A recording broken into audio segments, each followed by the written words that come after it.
Are we on? We're live. Hey, everybody, welcome. Thank you for attending. This is my first ever webinar, so we're going to work out a few bugs. Bear with us, like the dinging sound as people enter the room. They can't hear that? Nope. Oh, okay, well, we can hear it. I'll give you a real quick outline of what we're going to do today. I'm going to first introduce my guests. Then I'm going to let them say a quick word. We're going to jump right in after that into what the purpose of a deck is. Tom and Eric will tell you about what goes into a deck. Then we're going to show some examples of good and effective decks. Then we're going to see what else we can do in addition to a deck to get a sponsor's attention. And at the very end, we're all going to answer questions. So we're going to jump right into it. For those of you who don't know me, I'm Alex Streiler. Most of you have taken my workshop. That's why you're on this webinar. My workshop is on alexstreiler.com. It's a sponsorship workshop to teach you how to raise money from sponsors. I've been involved with sponsorships for just about 20 years. About 20 years ago, I was the president of an action sports shoe company, and I would issue sponsorships to different skateboarders, surfers, motocross racers, freestyle motocross racers, BMXers. A few years later, I went over and joined Championship Off-Road Racing, and at Core, I sold sponsorships. I've been selling sponsorships ever since. It's been about 17 years or so. From around 2011 to 2018, I worked with Lucas Oil, and I sold sponsorships for the Team Lucas program. There I worked with Tom Bogner, who you're going to meet on this call. Right after that, or actually during that, because Lucas Oil had a lot of race teams, obviously, instead of repeating ourselves over and over and over of what does Lucas want from racers, I wrote a book called Motorsports Marketing and Sponsorships. And that book is the foundation for the sponsorship workshop of what racers can do to get money from sponsors. So now what I'm doing is I'm taking the workshop and creating a webinar out of it. And again, it's my first time, so bear with me. We're going to try to work out the bugs, and hopefully you'll leave this with a heck of a lot of information. So I'm going to start first by introducing my guests. Are they all on, Tammy? They're all here. They're all here, right on. First is Eric Siebold. Eric. There he is. Eric. Good evening. Hey, Eric, I'm going to introduce you, then I'm going to let you say something too. So Eric spent 7 years at Permatex. For those of you who don't know, Permatex is part of the ITW group, Illinois Tool Works. It includes Permatex, Fast Orange, Slime, Fix-A-Flat, Gum Out, Rain-X, Spray 9, Miller Welding, Black Magic, and probably more that I can't think of. I'll let Eric go into that. Eric sees probably 200 decks a year. We were talking the other day, and he says he sees at least 50 decks alone just from SEMA and PRI. Sometimes he passes those decks on to his sister brands because there's a good fit. Usually he doesn't. And hopefully during today's webinar, you're going to learn from Eric what you need to do to get him to pass your deck onto one of those brands. Eric is not necessarily the decision maker in all cases, but he can influence it and he can steer the deck in the right direction. So if you want to capture his attention, that's the first step to getting in those other brands. Eric also, on the other side, just for fun and because he's a good guy, great guy, is he helps amateur race teams. He helps them create decks and write proposals and get sponsors. So he speaks from both sides of the table. Eric, how did I do? You did pretty good. I mean, I would just add that I love working in the automotive aftermarket and trying to help bring more money into our sport. I think it helps all of us. It helps me sell products. When I started here 7 years ago, my focus was basically market research, insights and innovation, it was called. And I was getting insights from end users and professional mechanics and racers and turning those into new product opportunities. A couple of years ago, I relocated to Ohio to our manufacturing plant. And now I lead all of product management and products. So it really becomes my responsibility to make sure that the new products we introduce are successful in the marketplace. And to me, that's what I look for out of sponsorship. It's for me, it's not about overall brand exposure. We can buy that with advertising and online digital ads. We can buy that stuff all day long. What we can't buy is people using our products in a functional way, and basically at the track turning our products into an experience, which I'm sure is stuff we'll talk about tonight. Right on, right on. Thank you. And then next up is Tom Bogner. Tom and I worked together for at least 8 years at Lucas Oil. I was part of the Team Lucas program selling sponsorships, so I would raise the money, and Tom at the time managed motorsports marketing, and he would spend the money. I left Lucas Oil in 2018, and I remember at the time, I'm pretty sure, Tom, correct me if I'm wrong, that Tom and his team at that time sponsored about 600 different race teams. Tom, although he is no longer in the role of motorsports marketing manager, where he actually issues the sponsorships, he is the guy who spent 15 years doing so. Everybody who's ever sent the deck to Lucas Oil over the past 15 years, other than last year, Lucas Oil moved to Indianapolis headquarters. The headquarters changed and Tom's role changed. He can explain that. But prior to that, for 15 years, he was issuing the sponsorships, and his team, he had a team of 4 that worked below him and with him. And Tom and I were talking the other day, over the past 15 years, he says he's probably seen, or his group at the time has probably processed and seen over 15,000 decks. So he can explain to you, not only from the sponsorship side, what goes into a deck. Tom also has his NHRA license and races a jet car, Tony Franco's jet car. He's sponsored by not only Lucas Oil, but K&N, Optima, Canaday, Weld Wheels, Nitrofish, and he also can speak from both sides, sponsorship and looking for sponsors. Tom, how's it going? Doing well, thank you. Yeah, it's been an interesting ride, and it's a little unique for me on the Lucas side, because I actually was a customer for Lucas Oil before I got into the motorsports, or before I worked for them. So I had an IROC, an 87 IROC that I ran at the street legals, and I earned my license through Frank Hawley, paid for it myself, got my super gas license. And that's how I met the Lucas family, basically, was as a customer buying product. Cool. And then later on, they actually asked me to bring my car to some of the shows for them. I created my own logos. I paid my way in, I guess I should say. So I really learned how to get support by supporting the brand that I was going to work for, and that eventually supported me. Excellent. Excellent. And then not only did you race and get sponsors, but obviously you're issuing sponsorships. And one of those racers to whom you issued a sponsorship, I don't know, 4 or 5 years ago, you guys can correct me, is Ryan B. Ryan, are you there? Yeah, how's it going, guys? There he is. Hey, Ryan. So Ryan is a Lucas Oil sponsored 2 times Pro Light champion and Pro Light World champion on top of that. He is sponsored not only by Lucas Oil, but by Bilstein Shocks, Chevrolet, Vision Wheel, several others. Ryan's been racing since he was 4 years old. He raced the first 20 years in motocross and the last 10 years in off-road. Now, Ryan, you don't know that I was going to say this, but I was speaking with one of your sponsors the other day, the president of Bilstein, and he told me that you create for him over $1.2 million of value through the sponsorship. That's huge. And so Bilstein obviously gets a lot of value from you. We'd like to hear, not just yet, but as we're going on this webinar, how you create that value. Ryan's going to tell us how he does it. And did I get all your sponsors? Just thinking out loud. Absolutely. Nope, Okay. you're spot on. So I appreciate having me on. Excited for it. And then towards the end here, we're going to talk about not only how you got Bilstein, but a couple others like Chevrolet, those different strategies involved in how you procured those sponsors. Absolutely. And then last but not least is the person who really has encouraged me to do this, my wife, Tammy. Tammy is a teacher. I don't know, can you see yourself, or you want to come over here real quick? Come here and say hi. Easier. That'd be way easier. Here's Tammy. I'm the tech person look up tonight. there. Oh yeah, there I am. There we go. I'm There she the is. tech person. So Yeah. bear with me. It's gonna be her fault when things go wrong. Just seriously. So anyway, guys, we're not gonna waste any time. We're gonna jump right into it.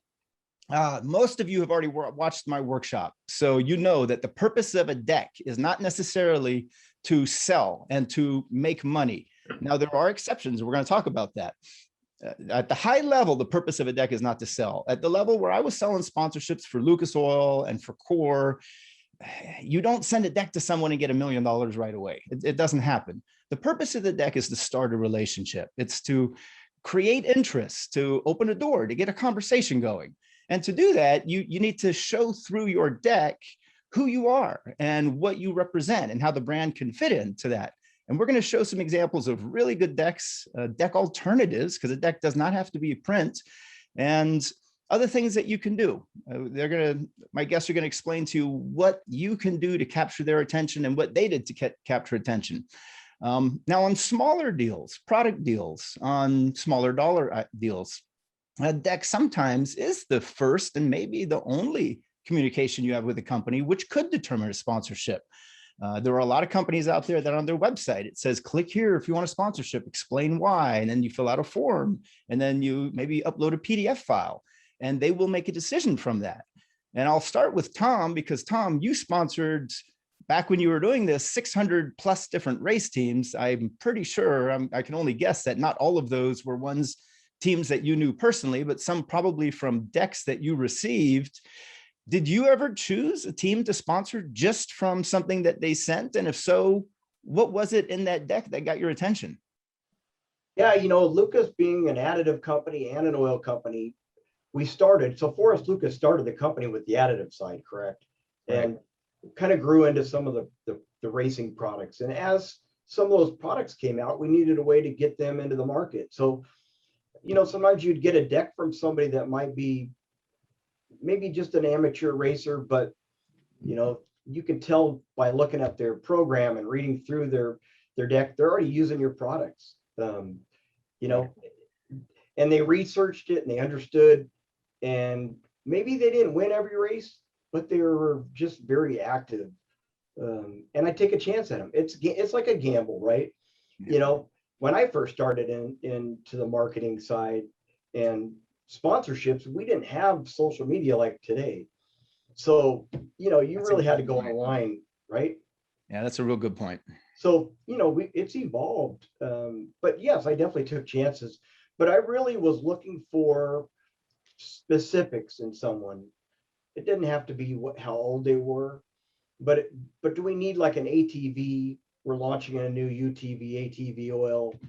I'm looking for a guy that maybe his family has a parts store. There's a connection there. There you go. Or maybe that deck came to me from one of our sales staff that actually had someone related to them that, hey, if we kick down a little product, we're going to grow a few line items in that store. So there's a business relationship, a business purpose. You're looking to either bring attention to a product line or increase distribution for that product line through new outlets, new retail stores, or perhaps bring awareness and give out samples of that new product through a team.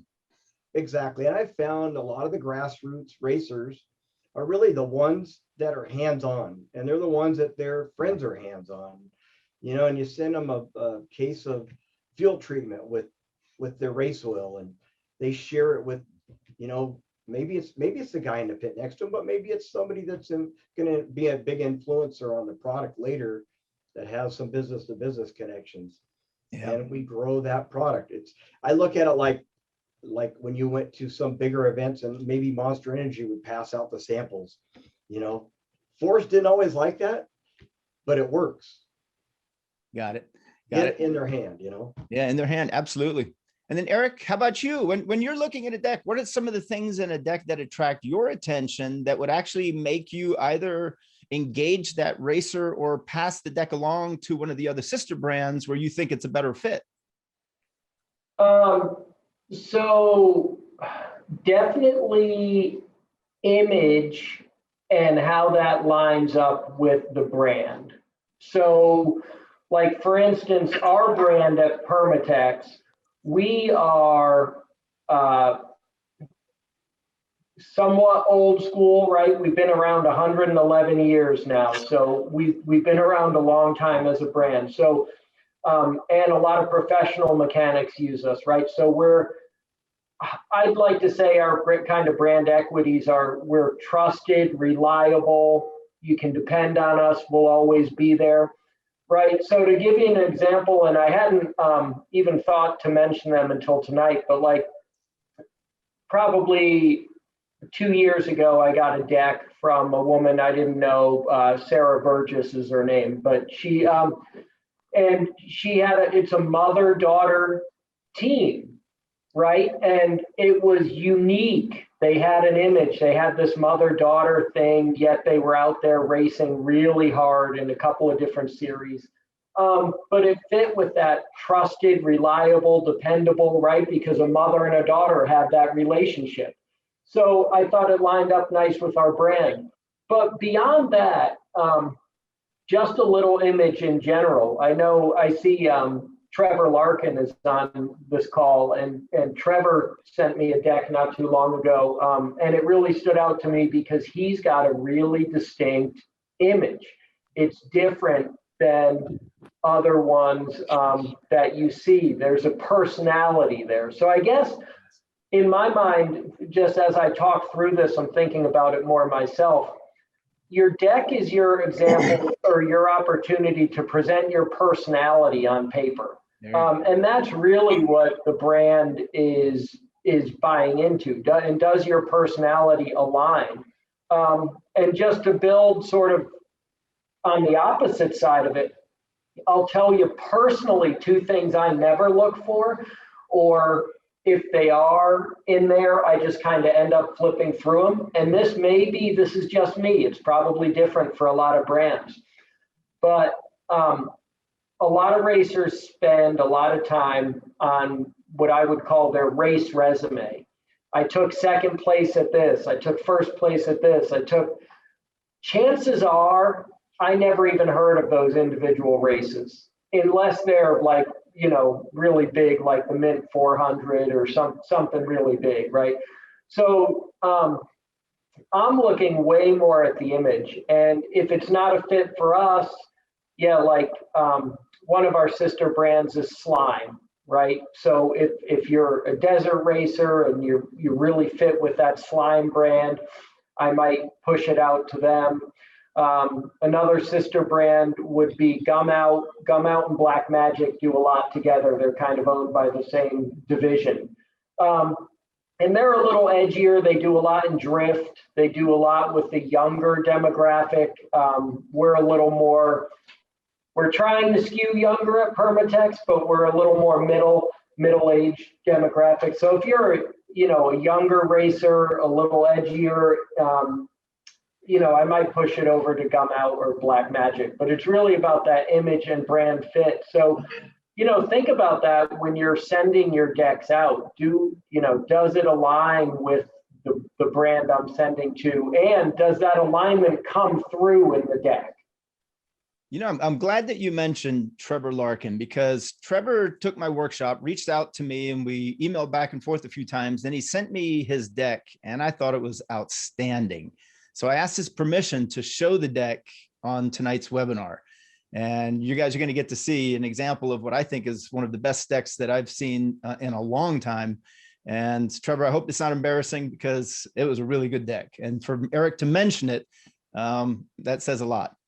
So then let's go to the 3rd. Ryan, do you remember how you connected with Tom at Lucas? Do you remember? I mean, I don't know the story. What did you do to reach out and get a Lucas Oil sponsorship? I'm really curious. Yeah, honestly, it was just trying to, be a well-rounded class representative for the brand. We had some good results. Obviously, a lot of it starts with good results and doing well in the class that we're competing in.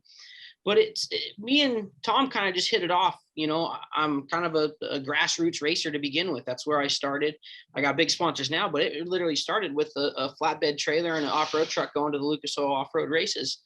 So it started there, and it just grew. We became friends and became a relationship. And that's really what sponsorship is about, is growing together and creating that basis of, first it's a relationship, and then it grows into a sponsorship, and then you become like family. And that's kind of where it's at now with Lucas Oil and Tom and everybody, to where really knowing what they expect out of the deal, what I need out of the deal, and we work great together as partners to accomplish the goal of selling Lucas Oil products. So I love hearing that. It almost sounds like you got to know him first, and you didn't even have to use a deck or need a deck. You went straight into the relationship by meeting Tom at the races, I guess. Is that what happened? Yeah, and obviously I had a little help from the series, talking with Tom and helping promote me and saying good things about me, that I was a hard worker and a good guy. And, I worked on my own trucks and build my own trucks, and it was just kind of a perfect fit. It kind of just blended right together perfectly. Excellent. Excellent. Yeah. So guys, you don't always have to have a deck in order to meet a sponsor. You can just, the goal is to meet the person and meet the decision maker. And after you've met them, see how your race program aligns with their business objectives. Can you increase sales? Can you increase brand exposure? Can you bring awareness to a new product line? And how do you do that through your racing? That's the goal. And that's what Tom and Eric and Ryan were just explaining. So let's go to Trevor again and let's go look at his deck. Look at this deck here. Whoops. First off, his cover page, I know instantly right now that this deck should go to Boot Barn, maybe Stetson, Lariat. There's a lot of brands that I can think of right off that are at PBR, that like Lucas Oil, obviously, Ford trucks. You can look at this, just the cover alone, and get a sense of Trevor's personality. He explains a little bit of his history and what he does, who he is. And not only does he say he has social media following and engagement, but I like the phones there, the different phones with the images. And he shows actual posts and actual screenshots. That is brilliant. I love that. This is real important because a sponsor, when they're looking at your deck, potential sponsors, they want to know not just who you are and do you race, but do you get publicity? Are you in the media? Are you going to create media for them? Here, he doesn't just show the media, but who the media reaches. That's important because these are relevant media. He's an NHRA magazine. If the magazine's relevant, then clearly there's a relevant fit for certain sponsors. This was interesting, and I'm not going to click them because I don't want to screw this webinar up by going off on a different site, but these are clickable links. You click 40 under 40, it shows an article where Trevor is one of the 40 under 40. The red carpet premiere goes straight to it. The signal goes to the article where he is. Trevor shows television coverage, and not just coverage, but look down below. How many viewers? That's key. Not just say, hey, I got TV time, but who saw the TV time? And then, of course, the demographics and the increase. This was a great deck. He explains, he's obviously an NHRA drag racer, so he's explained the demographics of drag racing, compares it to other racing. And in almost, I don't know if you noticed in the other photos, in almost every single photo, there's crowded grandstands, which tells a sponsor, hey, this guy is at events with a lot of people. You sponsor my program, you're going to be in front of a lot of people, just like my other sponsors. And here's what my other sponsors get from me. Check this out, NGK, Goldcock Whiskey. By the way, say hi to Rick Zeiler when you see him. I haven't seen him in a while. Trevor, if you're on there. And I can keep going. So I'm just going to flip through this pretty quick. This is on the upper left. It's one of those, your logo here. This is a blank billboard where your logo could be. As you guys know, I'm not a big fan of exposure and logos. I'm a huge fan of activation and engagement and acting as a brand's marketing ambassador in the field when the brand and the company doesn't have the resources to be in the field. That's what racers can do, is you can be the marketing arm of a company at events that they can't reach because they don't have the personnel. And he's showing that, and he's showing you his schedule right here. Boom. And then, of course, there's the call to action. You want more info? Here's how you get a hold of me. I like that. Now I'd like to turn this mic down again. I'm going to go back to my other seat. Tell me if you guys are here, Tammy. So Tom and Eric, what do you guys think? Eric, you mentioned it. So a couple of things. One, like Alex, you nailed it, and it's what I was getting at earlier. Like right away, there's personality that comes through the deck. But one other thing I guess I'd point out that I see as almost a big mistake that Trevor did not make, so I'll point it out, is people want to tell their life story in the biography on these things. And sometimes I'll get what people think is a deck, and it's a Word document that's 4 pages long, no paragraphs, just, everything they've done since the day they turned 16, working on a car with their dad. And I'm sure it's fascinating reading, but it doesn't tell me anything about like what you're going to do for my brand. If we went through that deck quick, but Trevor's biography slide was a bunch of pictures and like there might have been 2 paragraphs on there. And they weren't even full paragraphs. There were a couple of sentences each, right? Like who he is, the gist of who Trevor Larkin is. And that is pretty key. Like, we can learn about you later, but the deck isn't to tell your entire life story. It's just to get that that image across. The photos said a lot. The photos, I think, told the story. The photos do tell the story. I mean, it's an exciting deck, and there's some products in automotive aftermarket that are more exciting than others, right? And I feel like chemicals are not very exciting for us anyway. Even the Lucas chemicals, the oils and stuff are a little more exciting than the gasket makers that are never seen again in the engine, right? Yeah. So gasket makers and thread lockers, when I see something like Trevor's deck, I see something that can help make our products exciting. And so that excitement comes right through that deck, which is what I like. I also like, for some reason, it doesn't work in a lot of things, but you notice he used a dark background in a lot of things. Like in general, I tend to, like, personally, when I make decks, I use a lot of white space, but he used a dark background, and I think it fits with his image a lot. So it was all about that image. Right on. Right on. Tom, what did you think? Have you seen that deck before? I don't think I've seen Trevor's lately, but I've seen his decks in the past like this, and they're very well representative of what he does out there. And I think, Trevor does a really good job of showing those fans. I mean, being Lucas Oil NHRA drag racing series that he's racing in, and I've had the pleasure of being with Trevor. At heritage races, NHRA heritage nostalgia races, and so I've seen him in the pits, and I've had spent time with him. Great guy, great proposal. When you get that, I want to have excitement like that. I want to see the crowd.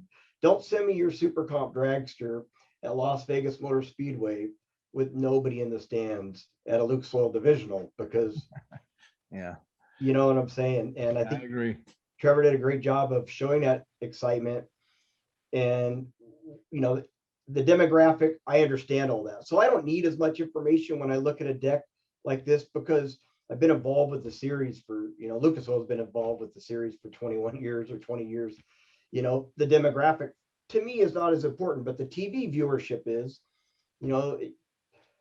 Not everybody has the opportunity to be able to race on TV, and fortunately our alcohol classes are. So yeah, that's a good point. So I like the deck because it obviously shows personality, and through images it shows the potential reach. It also shows a sponsor the level of class and the level of image that he's going to represent.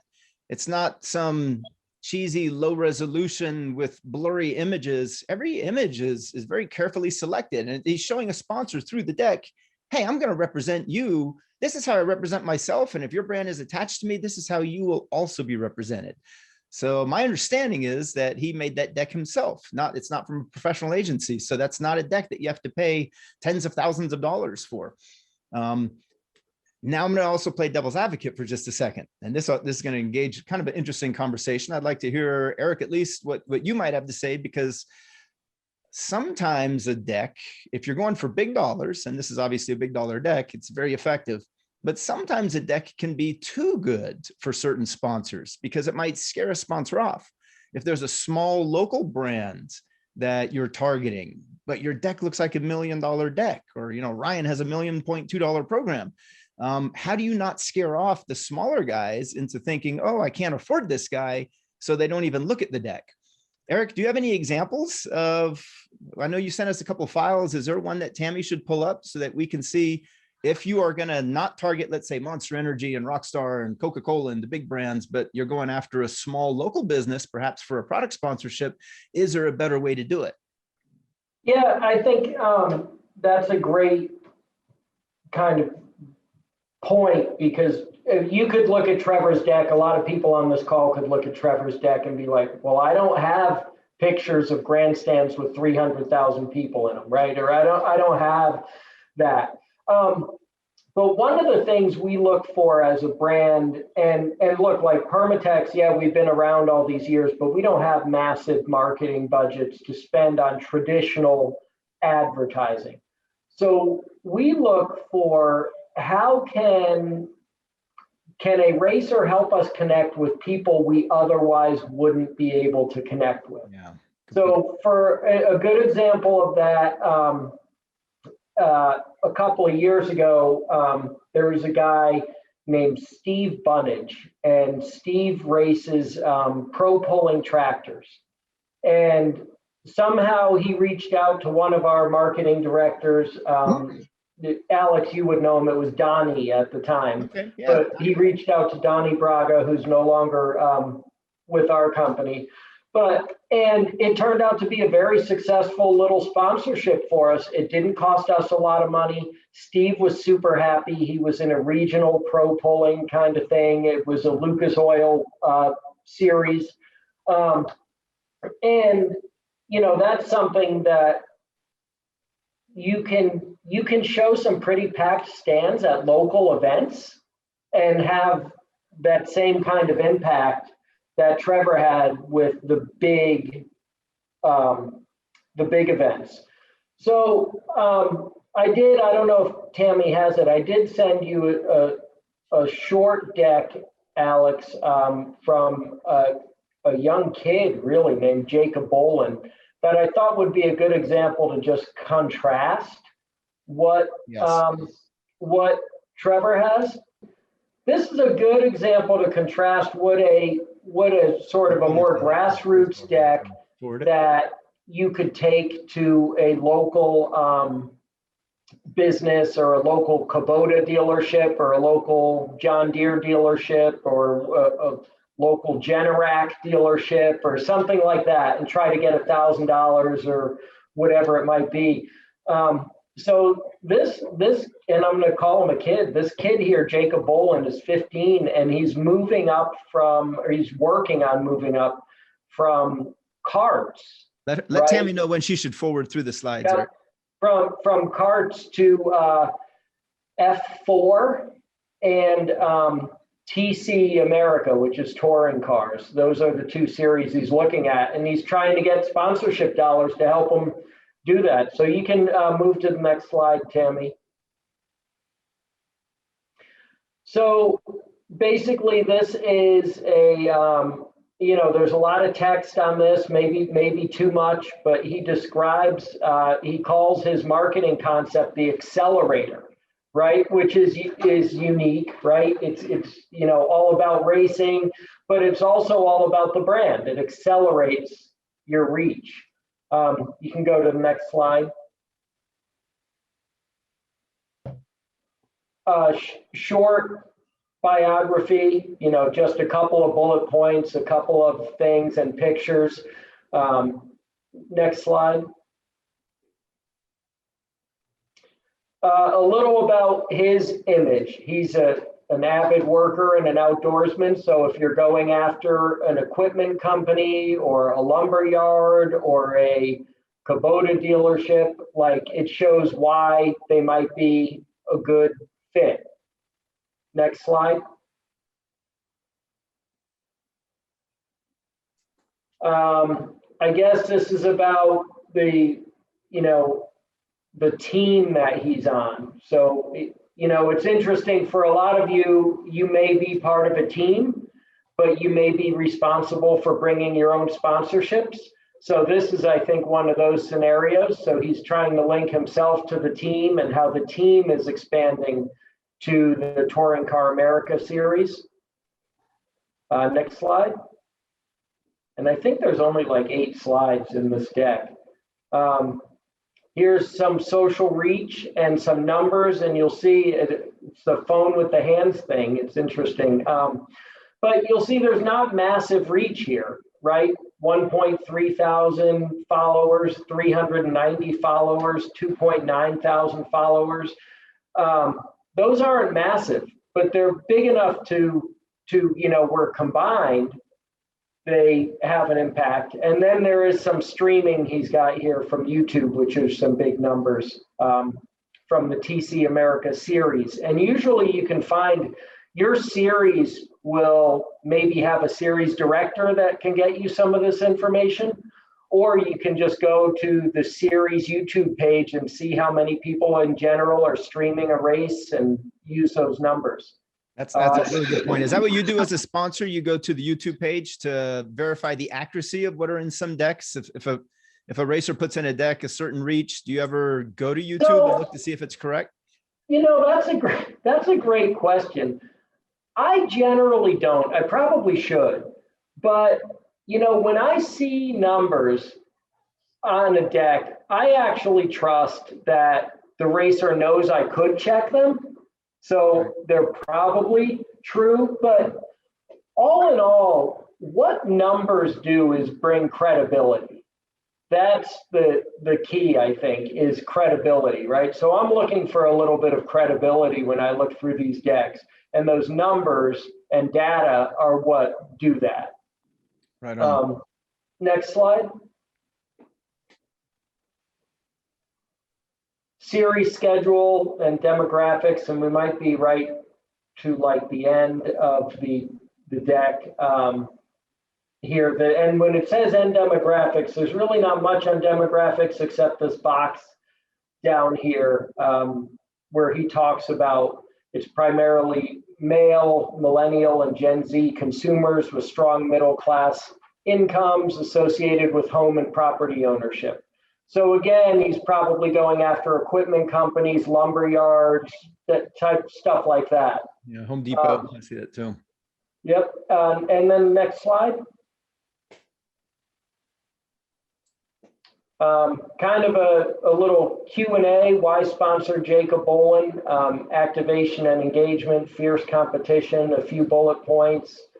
And then he says there's one bullet point here, the second one, that says affordable access to a young driver with the reach of a major series and professional team, which is, I think, a great, you know, he's basically saying like, hey, I'm affordable access into this series. And then next slide. Oh, that's good. A marketing plan. I like that. Yeah, 360-degree marketing plan. How are you going to do this? It's not just logo and exposure, right? It's logo, press releases, lead generation and product sampling, social media promotion, autograph and photograph sessions, VIP tickets to the races. It's this whole package. And this slide, you notice there's nothing specific in here. I mean, this slide's relevant to any potential sponsor you would send it out to. I think this is actually a very important slide, and every racer on this webinar should have a slide or information similar to this, because the message is sponsorship is a division of marketing. You know, it's part of the marketing budget, and marketing has a budget. Now, the marketing budget goes towards what the brand can do to promote the products or increase sales or you know, as we said earlier, introduce new products. But when a brand sponsors a race team, it's not for a logo on the hood or a helmet or a race suit. It's because they have a marketing objective. So if you can determine what the marketing objectives are for the brands that you're targeting and show through your deck how you can satisfy those marketing objectives, and this is one of those slides that does so, then they might allocate some of the marketing budget your way, because now you're solving one of their needs. You're doing work for them that they don't have to do themselves or hire somebody to do, because technically you're the person in the field doing it for them. So I like that. And I always tell teams that some of the teams I represent, I usually say you want to spend 20 to 30% of any money that you raise from a sponsor and throw it right back into marketing for that sponsor, because you might not get visibility or recognition or any media from the racing. So why not buy it? Just use some of the funds and buy yourself publicity, create publicity. You know, during COVID, we learned that there's a lot that you can do now for a sponsor other than race. There are many ways to get that sponsor visibility and promote their brands. And a slide like this, from where I'm sitting, I can't read the whole thing, but I can see that it looks like he's putting money back into promoting sponsors with the potential money that he's going to get from a sponsor. I like that. And I think that's very important. Tom, what do you think? Do you ever see brands putting money back into marketing for Lucas? I do occasionally.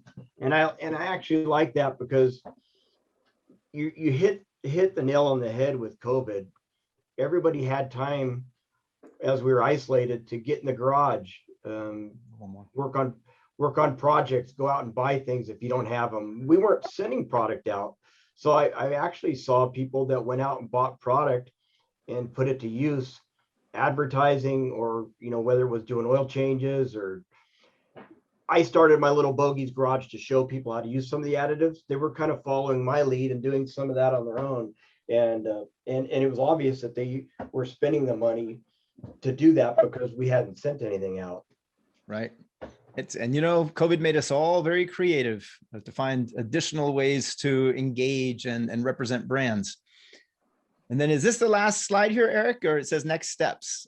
This is the last slide. Call to action. Yeah, the last slide, and I loved it in Trevor's deck when you called it the call to action. And I really like these two big, bold questions he put at the end. They're sort of closing the deal, right? Asking for, the deck.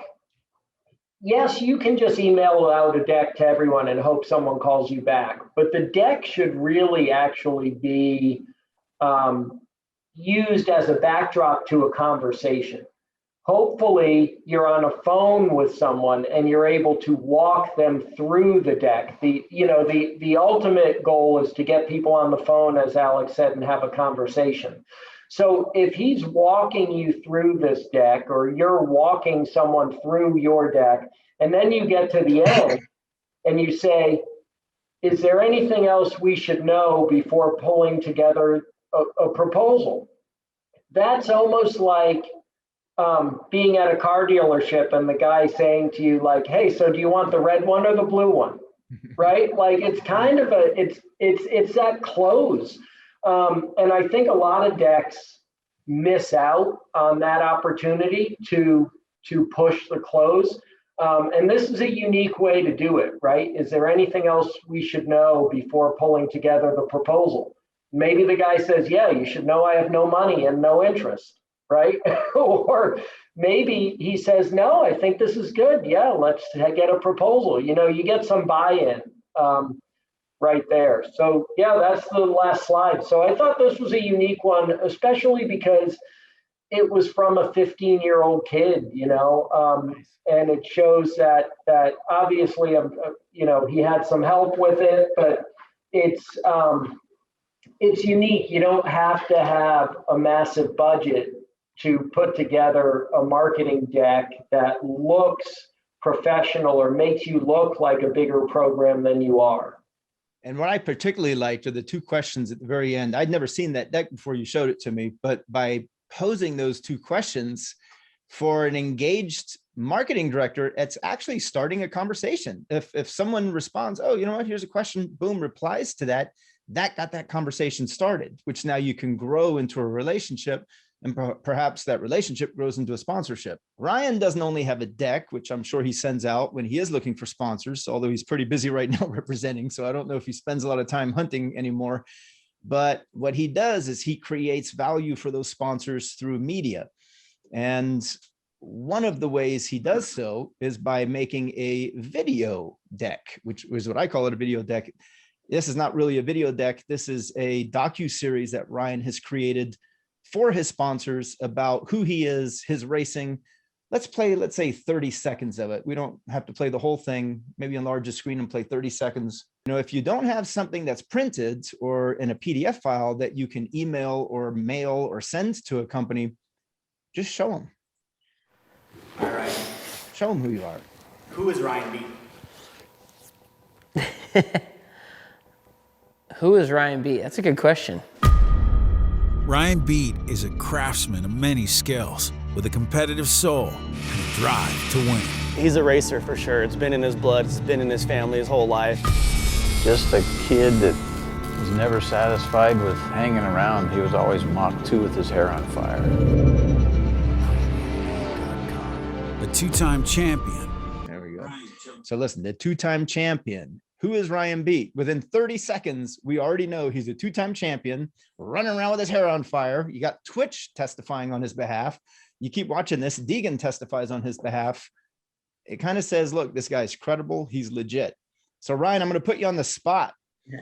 Tell us for a second, how did you get Lucas Oil? Well, you already said Lucas Oil. How did you get Bill Stein? That's probably your primary sponsor, your big one. How did you get Bill Stein? And then tell us also, because I actually know this story, but people on the webinar don't. You had a different approach with Chevrolet. Something totally different happens. Can you tell those stories? Yeah, absolutely. That docuseries you guys just watched a little bit of clip is something we have coming out later this year. It's a 5-episode docuseries that we produced. Basically, COVID hit and we wanted to do something for the sponsors. We didn't know if we were even going to get to race. So we wanted to put something together that showed the background lifestyle of who I am, what I do, and what the heck is the sport of short course racing. Mm-hmm. You know, the general mass of people, a lot of people don't exactly know what short course is. They know off-road trucks. So we wanted to put together something that not only introduced me, and, you know, obviously introduce my sponsors and the brand that support me, but the sport of short course. So with that, we decided to put together this docu-series and look forward to releasing it a little later this year. But to get back to your question, Bill Stein got into the sport of short course. They saw it was an up and coming sport, really liked it. It was exciting. We had tons of fans. We had a great TV package and really wanted to get involved. And they just showed up at the track, and their marketing managers at the time were looking for good representatives, people that represented their current sponsors well, that looked professional and did a good job. One of their marketing managers approached me at the time and said, "Hey man, we're looking to get in the sport of short course. We have a shock. We know it's unproven, but we would like to work with you in developing not only a shock, but proving that it's far superior than the other manufacturers."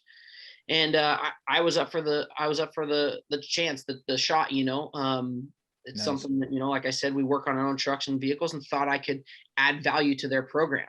So that's what we did. We started a partnership. It was very, very small to begin with, and started, I think it was like $10,000. It was very small for us at the time, and they were very large on the truck. And, we made it work. We rubbed nickels together, did whatever we had to do to make it work, and develop a shock that now is the most dominant shock in short course. And I'm definitely proud and glad to have been a part of it. But that's really how that partnership started. They saw a good representative, a well branded team that was professional and running well. And I represented myself correctly on social media, and I went on the podium, and our trucks looked good. So they wanted to be a part of that. Looking and doing right always attracts and draws in sponsors. They want to be with the team that does things right, Absolutely. And then just the classiness of the video, that is a substitute for a deck. If, any future sponsor that sees that is going to look and go, wow, I want to be on the docuseries. How do I get a hold of Ryan? A deck doesn't have to be a printed document or a PDF file. It can be visual. And I've said many times, it can be a really good website. It can be a really good video. It could absolutely. It could be a trailer like yours. Yeah, I think it's important to set yourself apart from others. A lot of people do, printed decks, and there's some decks that look really good. There's some decks not so much, but really, how do you stand out in front of that sponsor and really grab their attention without just sending another email, right? Right. And my theory with this docuseries was, let's do something that nobody in short course has done before. Or a lot of racing, there's some docuseries in some forms of racing, but nobody's really done one, based on short course and introducing a certain driver, if you will. So we wanted to do that. But within that, it's not just how do we sell Ryan Beat, but it's also, brand placement, showing, the general public how we use these products like Lucas Oil day in, day out. It's kind of like a mixed purpose thing of doing this docuseries of introducing the sport of short course, but showcasing all the products we use on a daily basis. Exactly. Yeah, exactly. And so I like that. I can't wait to watch the whole docuseries. I can't wait for the whole thing to come out. Yeah, it's pretty exciting. Very exciting. That was cool. Thanks for letting us share that one. That's cool. Now tell us real quick. Now Chevrolet was a whole different deal. You actually didn't even approach them. No, definitely not. I've always been a Chevy guy, and and thought, man, it'd be great to get a manufacturer back involved in short course and to be able to partner up with somebody and work with somebody. Obviously a manufacturer is the pinnacle of sponsorship that you'd like to be involved with or work with.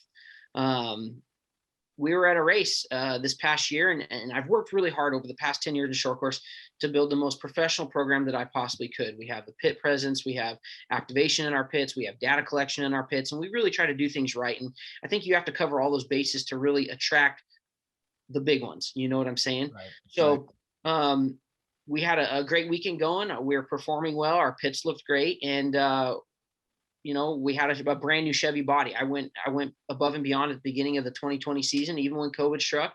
And I really wanted to do a new Chevy body. A lot of guys run Fords or older Chevy bodies, but I wanted the most up-to-date 2020 Chevy body. If I knew, or if I thought I was going to have a chance at getting a manufacturer involved, I had to be on the leading front or cutting edge of making sure that my trucks looked as professional as possible, but not only professional, but OE related.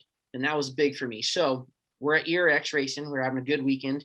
And a gentleman walks up to the fence and is just being real friendly. And we just start chatting. And he's notices we have the new 2020 Chevy body on the truck. And I said, yeah, man, you want to come in and look? And so I bring him into the pit, show him the truck, show him, parts, let him look at the motor, let him look at some pretty, I guess most teams would consider it secretive. I didn't care.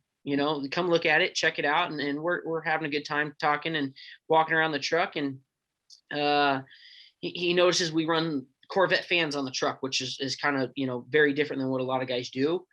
He pointed that out. I'm like, wow, this guy knows his Chevy stuff too, quite a bit, knows it pretty well. So later on he left, and then come Crandon time, they come back and him and his wife were there, and finally get introduced to them as to who he was. And it turns out he was the head of Chevrolet Propulsion or GM Propulsion. And so he introduced himself as to who he was and what he was, and said he would like to chat later about a project that they had coming up that they would like to do. And that's really how it all started. It wasn't me going after anybody. It was just more or less one of those being prepared for that situation at the right time when it happens, being at the right place at the right time, but being prepared for it when it did happen, Yes, right on. I love that story, and congratulations again. I know that these are really big deals, and all of these brands, I know Bill Stein for a fact, and hopefully Chevrolet, Lucas Oil will be using you in their marketing, and thereby the other brands that you're associated with, they're all going to get visibility from that. So yeah, absolutely. And that's our main goal, even talking over the past couple of weeks, is how do we incorporate bringing all these brands together as one, whether it be Chevrolet or Lucas Oil, Vision Wheels, Bill Stein. How do we get all these businesses to work together? We need to create those B2B relationships so that brands are working together to not only cross promote, but sell products. At the end of the day, sponsors don't want to sponsor somebody just to lose money. They're making an investment to hopefully see a return at some point, So that's our job as athletes and drivers, or however you want to look at, to ensure that they see something in return. If they're not seeing something in return, they have no reason to spend money with you. I love that. And I completely agree. So I promised everybody we'd keep this to an hour, but man, we still have a little bit to go, and we haven't even started Q&A yet. So let me just sort of jump to Eric and Tom. Eric, how about you first? Is if someone wants to send you a deck and you are going to get it to the right person, what does the racer have to do to attract your attention so that you pass the deck along to the right person? And then also you, Tom, I'm sure that even though you're not in that role, you probably, like me, I'm not in the role either. I still get decks every day. I'm sure you do too. What makes you want to pass it over to the correct person at Lucas Oil? Let's start with Eric.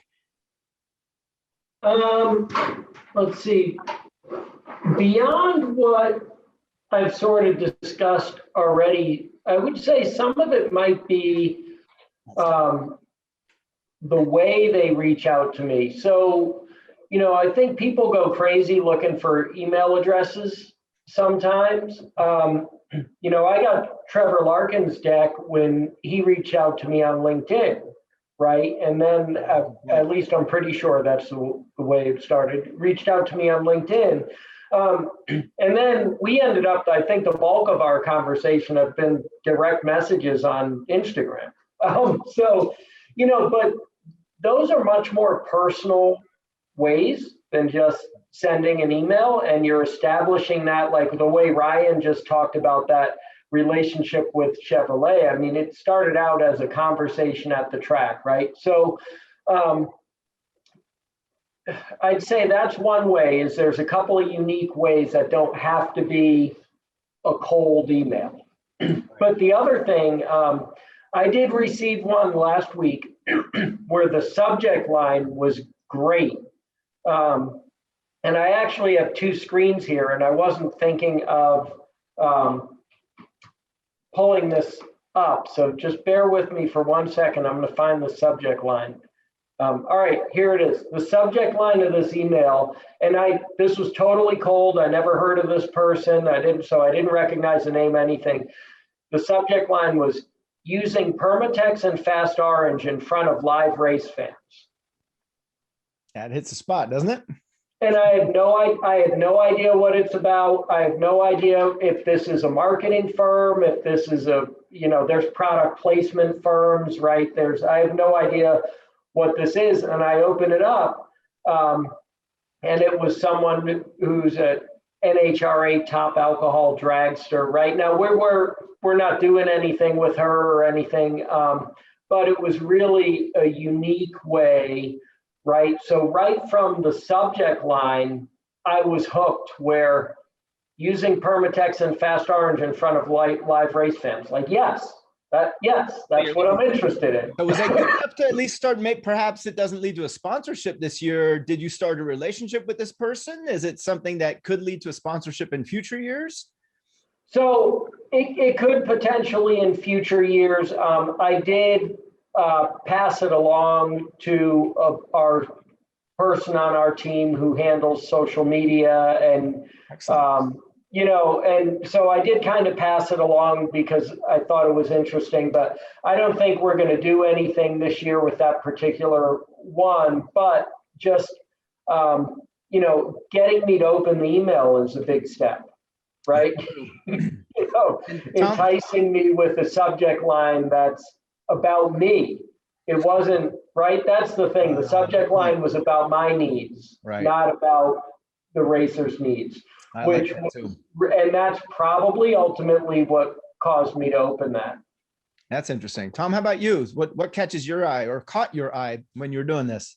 When I was doing it, seeing our logo, maybe on the vehicle to start with, and not AMSOIL or a competitive brand, that they're just trying to get a note, switch from one brand to another. But what really would get my attention, and hopefully with Brandon Bernstein, the same thing, is people that are already using our products, and they tell me in their proposal, because you're selling yourself like a job interview, by product, what works and what helps their program succeed, what gets them in the winner's circle, what keeps them in the winner's circle, what saves their engines, what saves them money by using our products already. And I'll get these proposals that actually will tell me how many quarts of oil they could use to really benefit their program. Not just sign monetary, check off monetary with, well, what do you want me to give you? Be specific and sell yourself, and the chances are, at least I'm going to open it and look at it, and a lot more chance that I'll forward it on to our marketing team. Right. And don't shoot for that $100 million proposal right off the bat. Be willing to work hard for it and grow that relationship. Some of the best sponsorships, the highest dollar value sponsorships that I'm aware of, started out as product deals in the very beginning and then grew over time. That's correct. Now, Force didn't have the money at first to go give money. It was product. That's how you built the company. Right. And then those teams who got in with Lucas Oil at the beginning, as Lucas was growing, grew with Lucas Oil. And as Lucas Oil increased in profitability and revenue, more was allocated to the racers. And now look at it, 600 plus race teams. It's probably one of the biggest sponsors in motorsports, I think. I think very diverse, from tractor pullers to, to Top Fuel. I mean, we've had stunt planes and drag boats. True. Yeah, everything. And we've supported a lot of series along the way. And tried to make them last, where we could. And, sometimes financially it just didn't work out. But, I think Lucas Oil in general, Lucas has really been one of the best out there. He couldn't ask for a better sponsor to help as many people as he did. Does anybody have any questions? If so, type a big Q in the chat room, ask the question.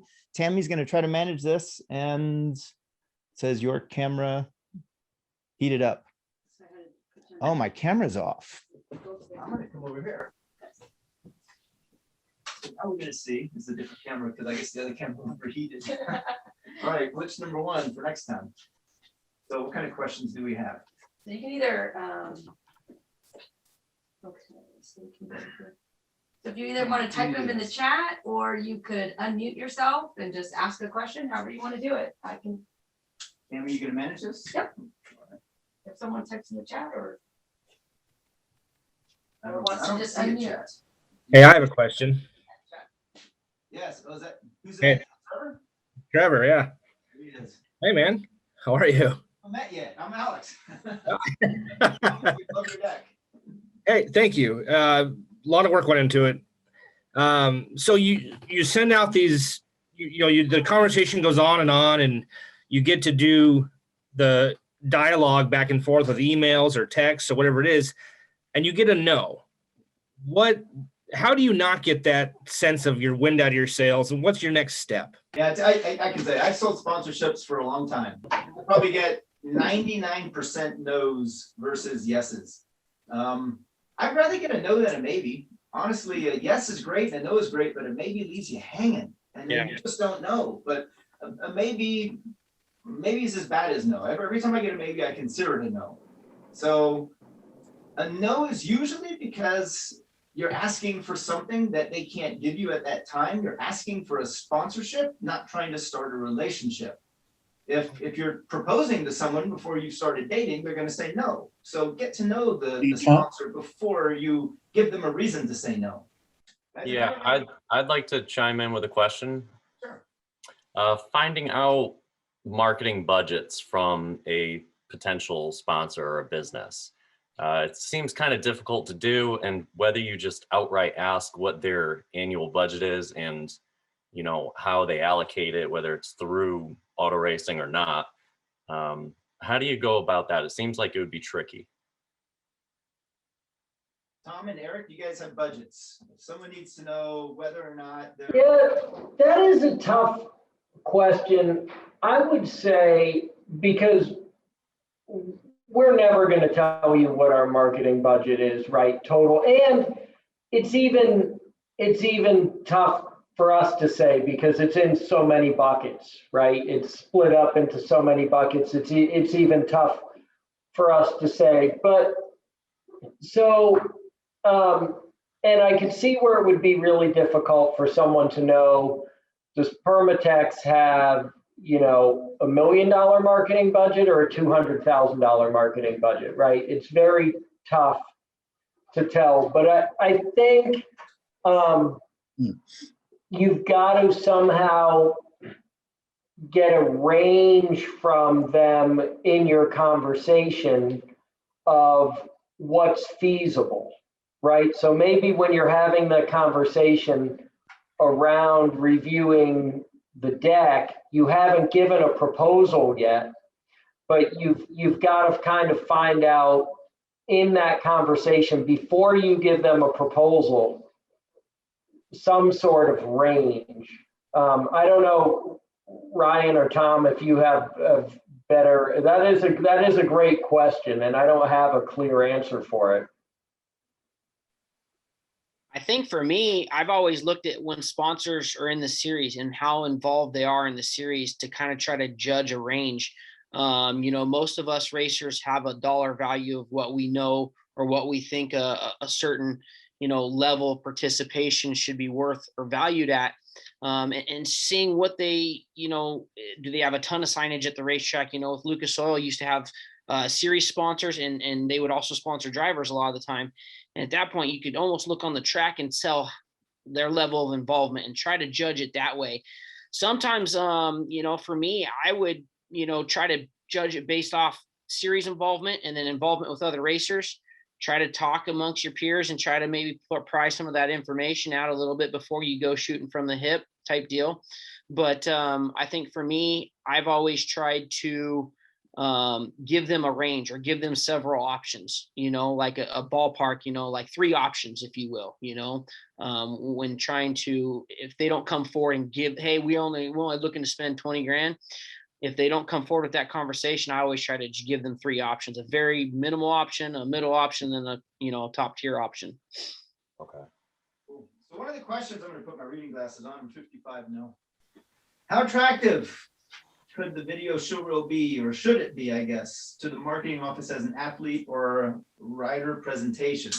I think I'm going to answer this, and I'll have everybody else go over real quick as well.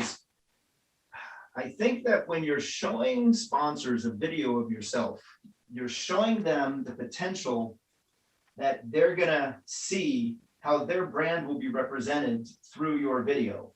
So as you saw with Ryan's video, it's very high end, very classy, it's very clean, it's very well edited. So sponsors will see, wow, it's going to be a nice video. The reel doesn't have to be perfect, but it has to be classy, in my opinion.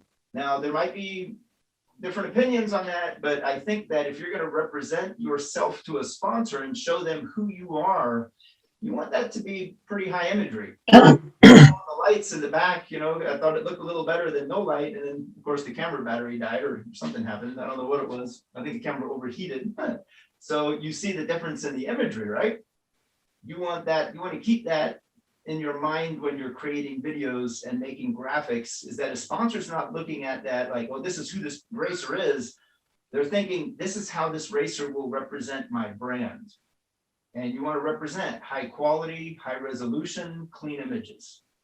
And I can tell you, Lucas Oil has very strict image and logo policies. I'm sure Permatex does as well. You can't misrepresent the logo. And if you do, Lucas Oil won't show it. Tom, am I right on that? Yeah, that's correct. Yeah, Forrest worked hard to keep that original logo out there. And so sometimes I have to be careful when I do the lettering that I keep our colors. And that's why we give out when somebody receives a packet back from us. And even if it's a product sponsorship, we tell them exactly, we have a style guide to use to keep those logos correct, And another thing to point out is aligning other brands. For me, I look at guys like Ryan. Bilstein uses his truck. Chevrolet uses his truck. Every time they do that, we have a chance of exposure. So create that video where you're really showing those other brands that may connect and don't. And from working with Team Lucas that can be a challenge with energy drinks. Sometimes, it could be another oil company. It could be a conflict with a fuel company, right? So look at the brands that you're affiliated with already before you approach somebody, because that could definitely turn me away right away. And I see BDR Brian on there. Hey, Brian, what's up? Okay, there's another question. All right. When you've been with the sponsor for a while, how do you get them to grow the sponsorship? I'm a desert racer, so we don't have the direct fan interaction that short course has or TV time, etc. It seems like sponsors in our sport stay limited and don't expand on their investment. So how do you get a sponsor to grow a program, guys? What do you recommend? I can pick this one up because I've been there, so I know exactly what it's take. But honestly, Jason, I know who you are. Fan of your desert racing. Good job.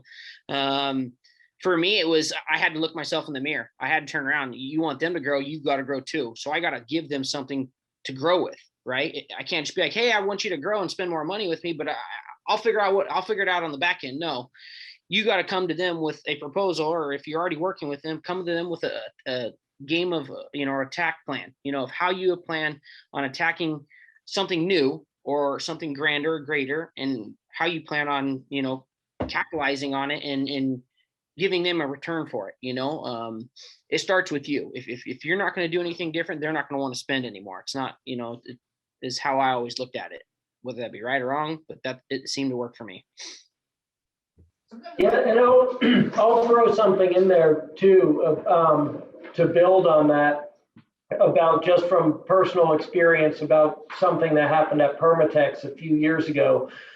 We had, for 10 years, we had a great sponsorship with Jay Blake and the Follow a Dream Top Alcohol Funny Car. And it was a wonderful relationship. It was a great representative of the brand.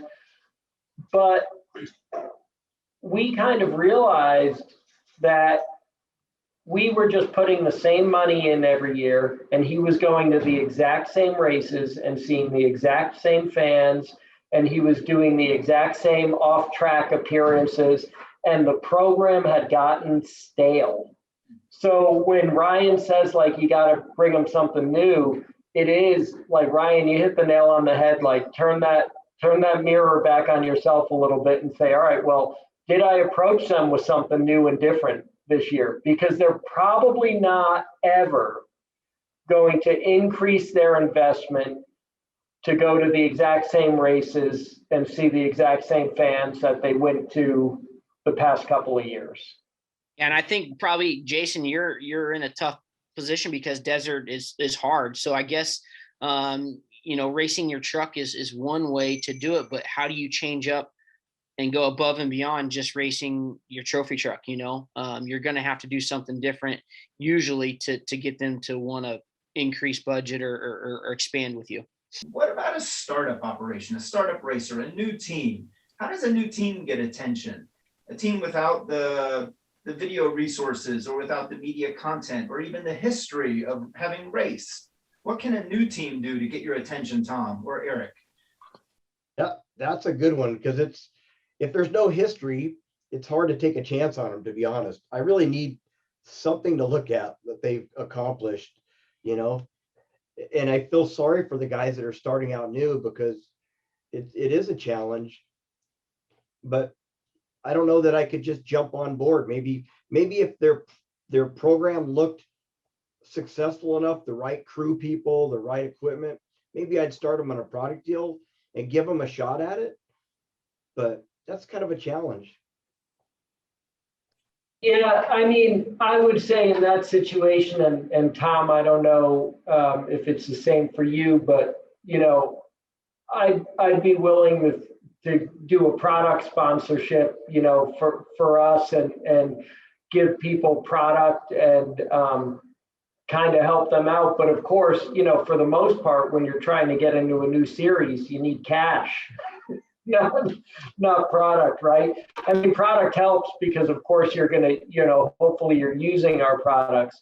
But that is a tough one. You don't want to misrepresent yourselves. Absolutely. So the racer, the best probably way to approach it is, hey, my name's Ryan B. Let me prove to you, and let me show you what I can do with just a product, or help me out with the, $500 in product, and let me show you how far I can stretch that product and how well I can do with it. Let me prove to you. Don't ever go in with, hey, I'm going to do this, I'm going to win everything, and it's going to be great because I got your couple $100 in product. Everybody knows that that's probably not going to happen right out the gate if somebody coming in new into a sport. So make it a let me prove to you basis. Let me show you. Let me lead by example. I would also show, what can you do outside of racing that's going to get the brand or your potential sponsor visibility or sales. Racing is the platform by which they sponsor you. Think of like the bigger, baseball, football, basketball. A lot of these athletes that are sponsored, you don't see the big dollar sponsorships while they're playing basketball. You see them on commercials and lifestyle afterwards. So what can you do when you're not racing to promote the brands? I think that's what will attract a lot of attention as well. COVID helped teach us that. This year, not a lot of races, not a lot of events happened, but certain teams like Ryan went out and created videos. You don't have to race to help promote a brand. You just have to use your network, your social, your creativity to promote the brand. What can you do outside of racing to represent the companies that you're targeting? That's what you want to do. I'd argue all day long that you don't have to be on a racetrack to get a racing sponsorship. You have to use racing to attract the attention of a race fan, the potential customer, the ideal demographic of a sponsor, But race fans don't only watch racing. They do a lot of other things as well. Go engage them outside of racing, as long as you know who they are. If you know, a huge demographic of racing are construction workers and the construction industry. If you're going after Home Depot, don't show Home Depot logos during the races. Show what you can do to drive traffic, foot traffic into Home Depot stores. Maybe you go take your car to a Home Depot and sign autographs in the front, or Napa Auto Parts like Ron Capps does. You know, there are things that you can do that go above and beyond the racing itself. Was there another one? And then we'll do one more, a couple more. Does someone have a suggestion on how to best value assets like logo placement, social media reach, etc.? I'll answer that real quick because that's going to be a long answer. Let me find something. Give me one sec.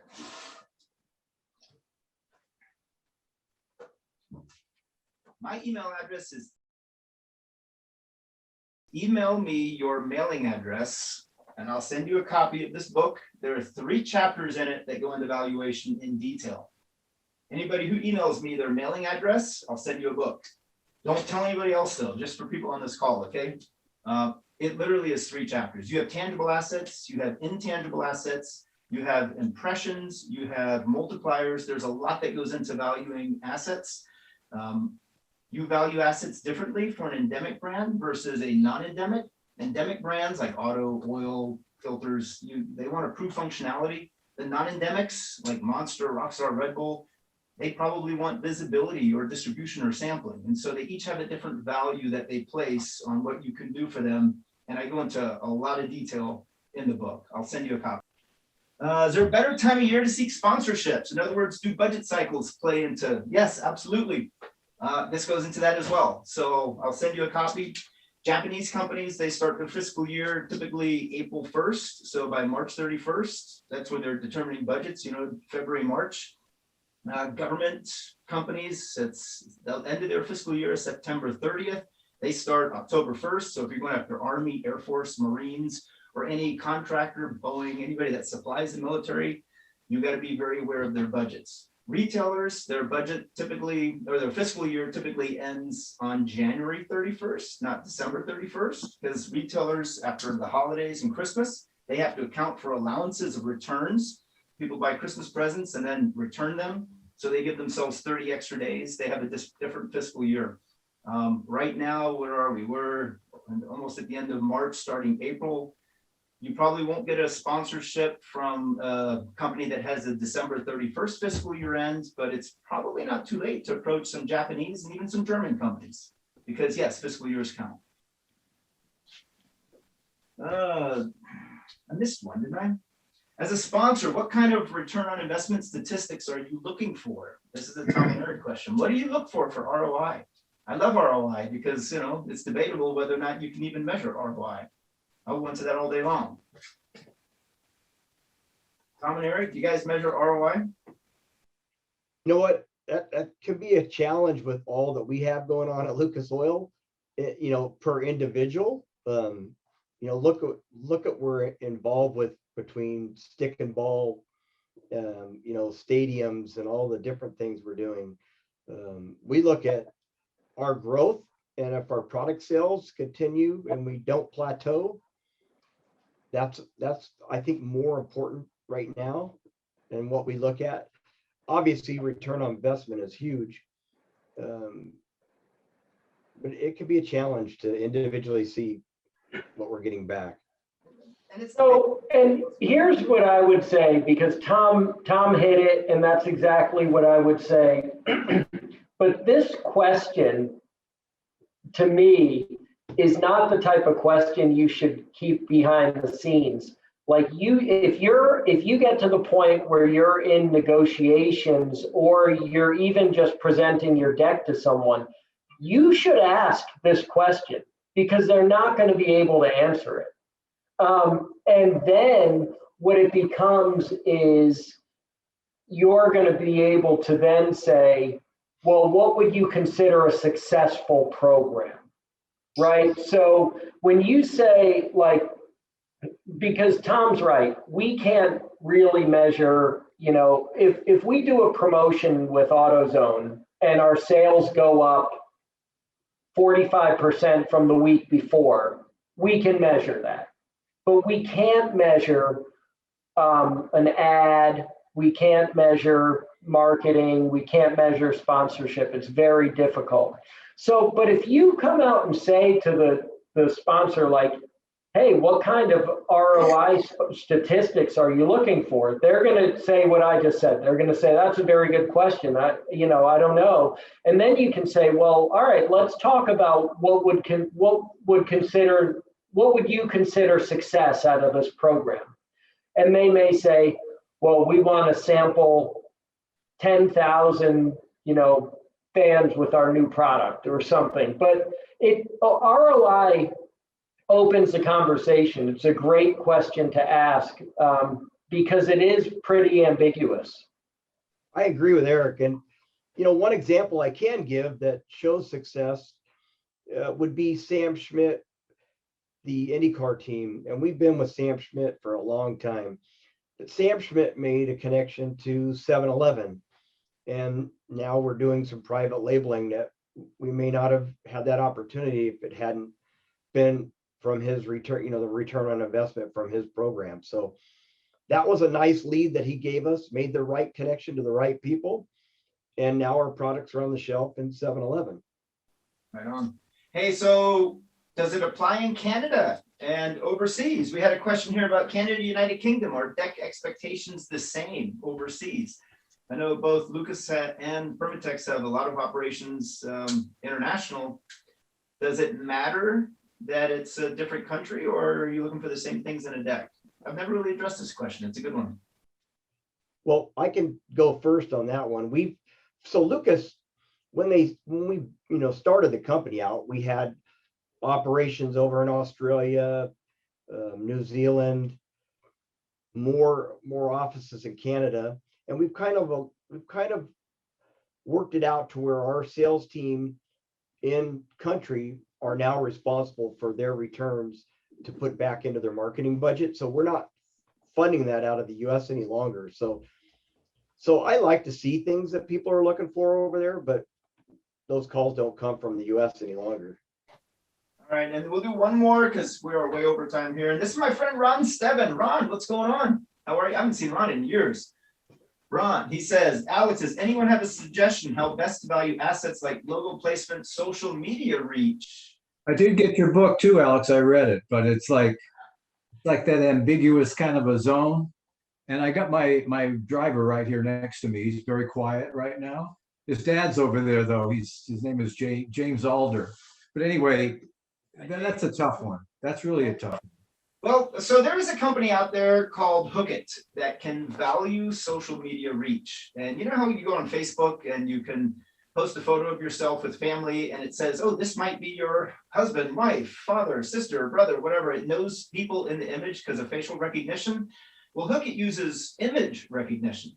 If you can know, if Facebook has the ability to know who I am by looking at my face, they can easily identify a McDonald's logo or a Nike logo or a Lucas Oil logo. Think about that. Logos are far easier to identify than facial characteristics. So Hookit has data science that can see how many logo impressions and where they hit, and they scrub the internet. And so they can actually value your social media reach. It's a very powerful tool. Scott Tilton is the president. I just heard him a couple of days ago on a podcast. I don't remember the name of the podcast. I listened to a ton of them, but I would look up Hookit. They are. Yeah, no, I'm familiar with it. When I was involved with action sports, I've actually met him anyway, the founder. But it's expensive. There's money involved there. It's an investment, and I guess it's a good one. But I'm looking for the cheap way out, I guess. But that's a good suggestion. All racers are looking for the economical way. Yeah, so, frugal. I do want to thank everybody for coming on. This is our first one. We've never done this before. We really want to know what can we do better. Tammy has some type of a survey or questionnaire. What is it? A link? It's a link in the chat room. You can help us out by letting us know what did you like, what did you not like, what did we not cover that we should have covered, where should we go into more detail. I'm going to try to do this every 2 weeks. I'm going to try to have new brands on and another racer on every 2 weeks. We get different opinions. We'll bring people back as the topics change and I haven't told anybody this yet, but I'm going to start to post some of these on a new website called meetthesponsors.com. We're going to build that. And over the next few weeks, you're going to actually over the next few webinars, you'll see that populated with these webinars. So you can, if you miss one, you can just go to the website and then watch one of the prior webinars from different brands. Because we could ask the same question and have the same topic at every webinar, but the brands will all have different answers. So it's good to hear a variety of opinions and things, but please let me know, what can we expound on next time? What do you like? What didn't make sense? Did we go too fast? Did we not hit on something? And I'm going to let all my guests have one final word. Why don't we start? We'll go backwards this time. We'll go start with Ryan. Ryan, last comments. Yeah, no, thank you guys for having me on. It's a pleasure to be on here. And, I'm the racer that built my program from the ground up. We started with a flatbed and no budget to having a very well-funded team. We operate 5 trucks now and 4 different drivers amongst 5 trucks. So if there's questions that I can ever answer or share, that I'd love to share. This is about helping each other and growing our sports and, getting sponsorship back involved in motorsports. I mean, we all need it across all platforms of racing. And if I can share any of my knowledge with you guys, or if you guys have knowledge that I may want or need, man, let's share it. This is about growth. Right on. Tom, final words. All right. Well, thank you for having me on. It's been a lot of fun actually working with all the different teams I've worked with over the past. I'm still at Lucas, obviously, in the research and development side of things. So my connection is still product development with our teams. Guys like Ryan that can reach out and feel free to call me if they have product questions. But I appreciate being able to engage with everyone. I've seen some of the people chime on. Megan Myers on here, our champion 2 times in a row in NHRA dragster class. But it's nice if I can help someone, because I have seen, thousands and thousands of proposals. It's do your homework, sell yourself, really make sure when you send that proposal out that you've really reviewed it well. And, if there's people that send out generic ones that may have forgot to take off a previous brand, and I get it, and it's Valvoline, and I'm like, I remember that. So take that time and just sell yourself and show us what you can do to sell the product and do your homework and never give up, because I say no a lot to people over the years. I've said no, and then our marketing strategies change, and all of a sudden we need that category or that person, or their racing has changed. So never give up. Don't get discouraged. It'll happen. If you're working hard for it, you'll eventually get it. And if it's not, say Lucas, maybe you'll get another brand, but don't ever give up. Right, Ryan? Exactly.